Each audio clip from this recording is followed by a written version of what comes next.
اللہم صلی علی محمد وعلی محمد وعجل فرجہم۔ بسم اللہ الرحمن الرحیم۔ سورہ نجم کی آیت نمبر 32 سے آج ہمارا آغاز ہے۔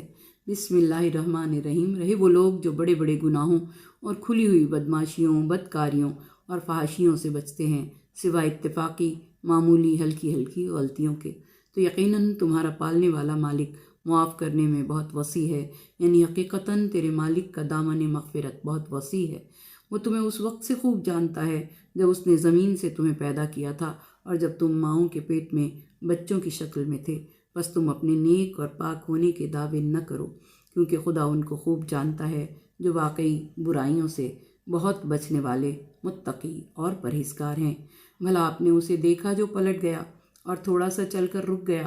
کیا اس کے پاس غیب کا علم ہے کہ وہ دیکھ رہا ہے؟ کیا اسے وہ خبر نہیں پہنچائی گئی جو موسیٰ علیہ السلام کے صحیفوں میں ہے اور ابراہیم علیہ السلام کے صحیفوں میں بھی، جس نے خدا سے وفاداری کی تھی؟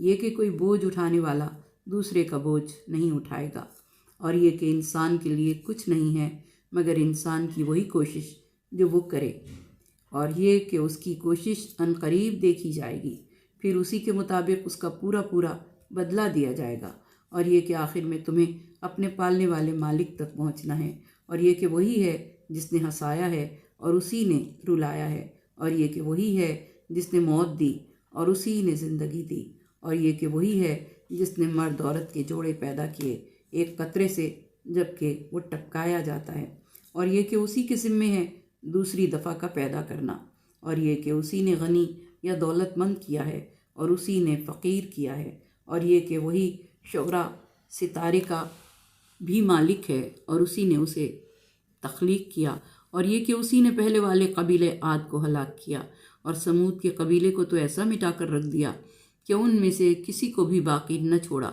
اور ان سے پہلے نوح علیہ السلام کی قوم کو تباہ کیا، کیونکہ وہ حقیقتاً بڑے سخت ظالم اور بڑے سرکش تھے، اور قوم لوط کی اوندھی گرنے والی بستیوں کو اوپر سے نیچے دے مارا، تو ان پر چھائی وہ آفت جو تم جانتے ہو کہ کیا چھایا۔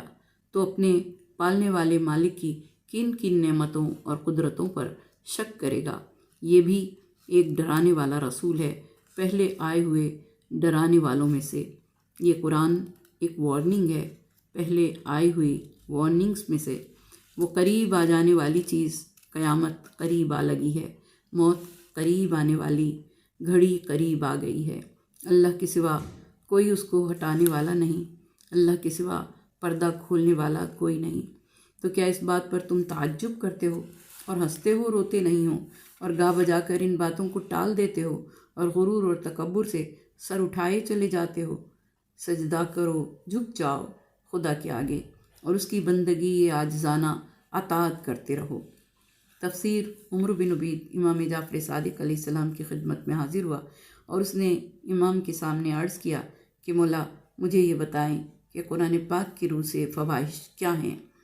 تو آپ نے ارشاد فرمایا کہ سب سے بڑا گناہ اور گناہ کبیرہ شرک ہے، اور اللہ تعالیٰ فرماتا ہے جو اللہ کے ساتھ شرک کرے گا اللہ نے اس پر جنت کو حرام کر دیا ہے۔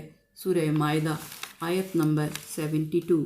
نمبر 2، رحمت خدا سے مایوس ہونا۔ شرک کے بعد دوسرا بڑا گناہ رحمت خدا سے مایوس اور نا امید ہونا ہے، کیونکہ اللہ فرماتا ہے رحمت خدا سے مایوس نہیں ہوتا مگر وہ جو قوم کفر سے تعلق رکھتا ہو۔ سورہ یوسف آیت نمبر 87۔ نمبر 3، اللہ کی تدبیر سے اپنے آپ کو امن میں قرار دینا۔ یہ تیسرا بڑا گناہ ہے۔ اس کے بارے میں سورہ اعراف آیت نمبر 99 میں ارشاد قدرت ہے، پس اللہ کی تدبیر سے امن میں کوئی نہیں ہوگا مگر وہ جو خسارے والی قوم سے تعلق رکھتا ہو۔ حقوق والدین۔ والدین کا بچے کو عاق کر دینا، کیونکہ اللہ تعالیٰ نے والدین کے عاق اور جبار کو شقی قرار دیا ہے، اور قرآن پاک میں سورہ مریم کی آیت نمبر 14 میں ارشاد ہے، اور مجھ کو اپنی والدہ کا فرما بردار بنایا، الحمدللہ کہ مجھ کو سرکش اور نافرمان نہیں بنایا۔ نمبر 5، قتل عمد گناہان کبیرہ میں سے ہے، یعنی جان بوجھ کر قتل کر دینا۔ اللہ تعالیٰ کا فرمان ہے، جس نے جان بوجھ کر کسی مومن کو قتل کیا اس کی سزا جہنم ہے اور وہ اس میں ہمیشہ رہے گا۔ سورہ نساء آیت نمبر 93۔ پاک دامن عورتوں پر تہمت لگانا یہ چھٹا گناہ کبیرہ ہے۔ اس کے لیے ارشاد قدرت ہے سورہ نور میں آیت نمبر 33 میں، دنیا اور آخرت میں ان پر لعنت ہے اور ان کے لیے دردناک عذاب ہے۔ 7واں گناہ کبیرہ یتیم کا مال کھانا۔ اس کے لیے ارشاد قدرت ہے سورہ نساء آیت نمبر 10 میں، وہ فقط اور فقط اپنے شکموں میں آگ بھر رہے ہیں اور عنقریب ان کو سخت عذاب دیا جائے گا۔ نمبر 8 جہاد سے بھاگ جانا یا فرار کرنا۔ سورہ انفال میں آیت نمبر 16 میں ارشاد قدرت ہے، اور جس نے اپنی اس روز پیٹھ پھیری مگر یہ کہ جنگی چال کے طور پر یا کسی فوجی دستے سے ملنے کے لیے تو کوئی حرج نہیں، ورنہ وہ اللہ کے غضب میں گرفتار ہوگا اور اس کا ٹھکانہ جہنم ہوگا اور وہ بہت بری جگہ ہے۔ سود خوری یہ 9واں گناہ کبیرہ ہے، کیونکہ اللہ تعالیٰ فرماتا ہے وہ لوگ جو سود کھاتے ہیں وہ کھڑے نہیں ہو سکتے مگر اس بندے کی مانند جس کو شیطان نے مس کر کے مخبوط الحواس کر دیا ہو۔ سورہ بقرہ آیت نمبر 275۔ جادو، اس کے لیے اللہ تعالیٰ فرماتا ہے کہ اس کے لیے آخرت میں کوئی حصہ نہ ہوگا۔ سورہ بقرہ آیت نمبر 102۔ زنا، اس کے بارے میں اللہ تعالیٰ نے فرمایا ہے کہ جو ایسا کام کرے گا وہ اپنے گناہ میں مبتلا ہوگا، قیامت کے دن اس کا عذاب دگنا ہو جائے گا اور اسے اس عذاب میں ذلت کے ساتھ ہمیشہ رہنا ہوگا۔ سورہ فرقان آیت نمبر 28-29۔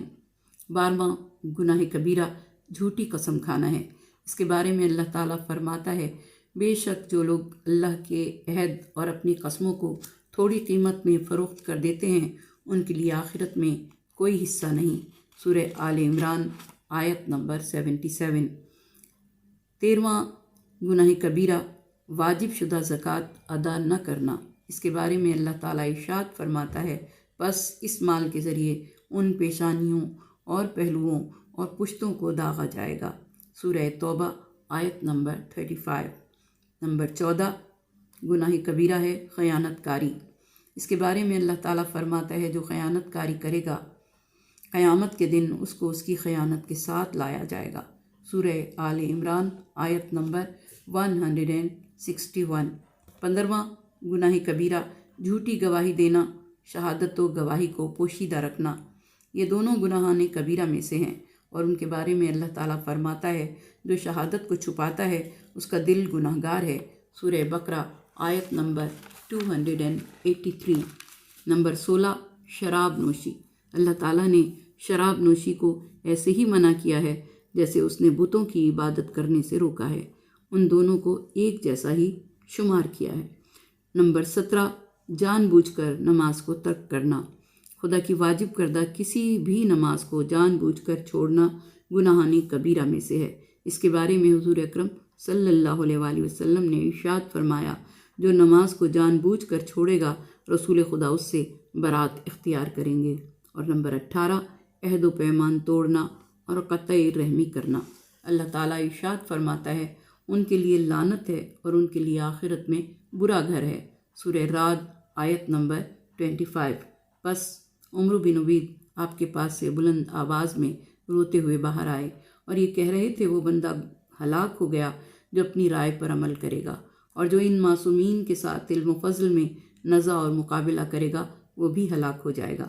امام جعفر صادق علیہ السلام نے فرمایا فواحش سے مراد زنا اور چوری ہے، اور چھوٹا گناہ یہ ہے کہ بندہ گناہ انجام دے اور پھر اللہ تعالیٰ سے اس بارے میں استغفار کرے۔ لغزش بعد از لغزش، اور لغزش سے گناہ کے بعد گناہ مراد ہے، یعنی گناہ کرنے کے بعد پھر گناہ کرنا، معافی مانگنا خدا سے لیکن اپنے گناہ کو پھر سے سر انجام دینا، یہ خدا کی نظر میں بہت عظیم گناہ ہے۔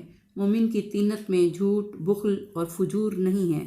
بعض اوقات وہ ان میں سے کسی گناہ کو انجام دیتا ہے لیکن پھر اس پر قائم نہیں رہتا، یعنی ہمیشہ نہیں کرتا، اور توبہ کرنے کے بعد پھر اس توبہ پر قائم ہو جاتا ہے، یعنی اس گناہ کو دوبارہ سر انجام نہیں دیتا۔ امام جعفر صادق علیہ السلام نے فرمایا کہ گناہان کبیرہ امیر المومنین علیہ السلام کی کتاب میں 7 ہیں۔ نمبر 1 اللہ کا انکار و کفر کرنا۔ نمبر 2 والدین کا نافرمان اور عاق شدہ ہونا۔ نمبر 3 واضح ہونے کے بعد سود کھانا۔ نمبر 4 یتیم کا مال ظلم و زیادتی کے ساتھ کھانا، نمبر 5 جہاد سے فرار کرنا، نمبر 6 نفس محترم کا ناحق قتل کرنا، نمبر 7 اسلام قبول کرنے کے بعد کفر کرنا۔ آپ نے ارشاد فرمایا نماز نہ پڑھنا ہی اللہ کا کفر اور انکار کرنا ہے، یعنی خدا کی نظر میں نماز نہ پڑھنے والا کافر ہی کی مانند ہے کہ جو اللہ کا کفر کرتا ہے اور اس کی عبادت کے لیے اپنی پیشانی کو نہیں جھکاتا، اور جو بندہ بغیر کسی عذر کے عمدن نماز کو ترک کرے وہ کافر ہے۔ ارشاد قدرت ہو رہا ہے تم خود ستائی یعنی اپنی تعریف خود نہ کرو، وہ بہتر جانتا ہے کہ تم میں سے زیادہ متقی کون ہے، یعنی تم اپنی نمازوں، روزوں، زکوٰۃ و عبادت پر فخر و مباحات نہ کرو، کیونکہ اللہ زیادہ جانتا ہے کہ تم میں متقی کون ہے، کیونکہ وہ تمہارے مزاجوں سے واقف ہے اور وہ تمہارا خالق ہے۔ آپ نے فرمایا بندہ خود کہے کہ میں نے گزشتہ شب نماز شب پڑھی اور میں نے کل روزہ رکھا، میں نے فلاں نیک کام کیا اور یہ سب مولا علی کے سامنے کہا، تو آپ نے فرمایا میں دن رات سوتا ہوں اور اگر ان کے درمیان کچھ فرصت پالوں تو پھر بھی سو جاؤں، یعنی اپنی عبادت کی آپ نے کوئی تعریف نہیں کی۔ امام محمد باقر علیہ السلام نے فرمایا کسی عمل کو باقی رکھنا اس عمل کو کرنے سے زیادہ مشکل ہے، یعنی عمل کرنا تو آسان ہے لیکن اس عمل کو باقی رکھنا زیادہ مشکل ہے۔ کسی نے پوچھا ہے فرزند رسول یہ عمل کو باقی رکھنا سے کیا مراد ہے؟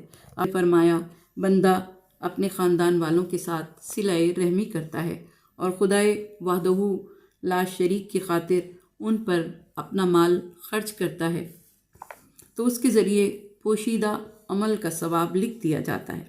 پھر اگر وہ اس کا تذکرہ کر دے اور بتائے کہ میں نے فلاں کے ساتھ یہ نیکی کی تو اس کے پوشیدہ عمل کا ثواب ختم کر کے اعلانیہ نیکی کرنے کا ثواب لکھ دیا جاتا ہے، جو اس ثواب سے کم ہے جو پوشیدہ نیکی کی جاتی ہے۔ پھر اگر وہ اس کا دوبارہ تذکرہ کر دے تو اس کا یہ ثواب بھی ختم کر دیا جاتا ہے اور ریاکاری لکھ دی جاتی ہے، یعنی آپ کی تمام نیکی رائگاں ہو گئی۔ کیا آپ نے اس شخص کو دیکھا جس نے منہ پھیر لیا اور تھوڑا سا دیا اور پھر رک گیا؟ کیا اس کے پاس غیب کا علم ہے کہ وہ دیکھ رہا ہے؟ کیا اسے ان باتوں کی خبر نہیں پہنچی جو موسیٰ علیہ السلام کے صحیفوں میں ہے، اور ابراہیم علیہ السلام جس نے اطاعت کا حق ادا کیا؟ یہ 7 آیات آیت نمبر 33 سے آیت نمبر 39 تک ایک خاص شخص کے لیے نازل ہوئیں۔ اے نبی کیا آپ نے اس شخص کو دیکھا ہے جو خدا کے راستے سے پھر گیا ہے؟ تو اس کے پاس بہت زیادہ مال و دولت تھی، وہ اپنے مال میں سے خرچ کیا کرتا تھا۔ عبداللہ ابن سعد بن ابی سرا اس کا رضائی بھائی تھا۔ یہ وہ شخص ہے جسے حضور اکرم صلی اللہ علیہ وآلہ وسلم نے ان لوگوں میں شامل کیا تھا جن کو فتح مکہ کے دن قتل کرنے کا حکم دیا تھا کہ یہ لوگ خواہ کعبے کے پردے سے ہی کیوں نہ لپٹے ہوں انہیں قتل کر دیا جائے، اور اس کا سبب حضور اکرم صلی اللہ علیہ وآلہ وسلم کے ساتھ گستاخی، ان کو آزار اور تکلیف پہنچانا تھا۔ اس نے کہا کہ اگر تیری یہی حالت رہی تو ایک دن تیرے پاس کچھ بھی باقی نہ بچے گا۔ اس نے کہا میں نے بہت گناہ کیے ہیں، لہٰذا میں چاہتا ہوں کہ اس ذریعے سے خدا کی رضا اور بخشش حاصل کروں۔ عبداللہ نے کہا اگر تو اپنی سواری کا اونٹ اس کے ساز و سامان سمیت مجھے دے دے تو میں تیرے سارے گناہ اپنی گردن پر لے لیتا ہوں۔ چنانچہ اس نے ایسا ہی کیا اور اس قرارداد پر کچھ لوگوں کو گواہ بنایا۔ اس کے بعد اس نے صدقہ کرنے سے ہاتھ کھینچ لیا۔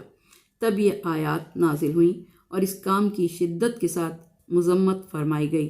اس حقیقت کو واضح کیا کہ کوئی شخص دوسرے کے بارے گناہ کو اپنے کندھ پر نہیں لے سکتا اور ہر شخص کے عمل کا نتیجہ خود اسی کو ملے گا، یعنی جس نے جو عمل کیا اس کا ثواب اس کو ضرور ملے گا۔ دوسری روایت میں ہے کہ یہ آیت ولید بن مغیرہ کے بارے میں نازل ہوئی۔ وہ حضور اکرم صلی اللہ علیہ وآلہ وسلم کے پاس آیا اور دین اسلام سے قربت حاصل کی تو بعض مشرکین نے اسے سرزنش کی اور کہا کہ تو نے ہمارے بزرگوں کے دین کو چھوڑ دیا ہے اور تو بزرگوں کو گمراہ شمار کرتا ہے اور تو نے یہ گمان کیا ہے کہ وہ جہنم کی آگ میں ہیں۔ اس نے کہا واقعتاً میں خدا کے عذاب سے ڈر گیا ہوں۔ تو سرزنش کرنے والے نے کہا اگر تو مجھے اپنے مال کا کچھ حصہ دے دے اور شرک کی طرف واپس پلٹ آئے تو میں تیرا عذاب اپنی گردن پر لے لیتا ہوں۔ ولید بن مغیرہ نے ایسا ہی کیا، لیکن جو مال دینا تھا اس میں سے تھوڑے سے حصے کے سوا کچھ ادا نہ کیا۔ تو اوپر والی آیت نازل ہوئی اور ولید کے اسلام سے منہ پھیرنے کی مذمت کی گئی۔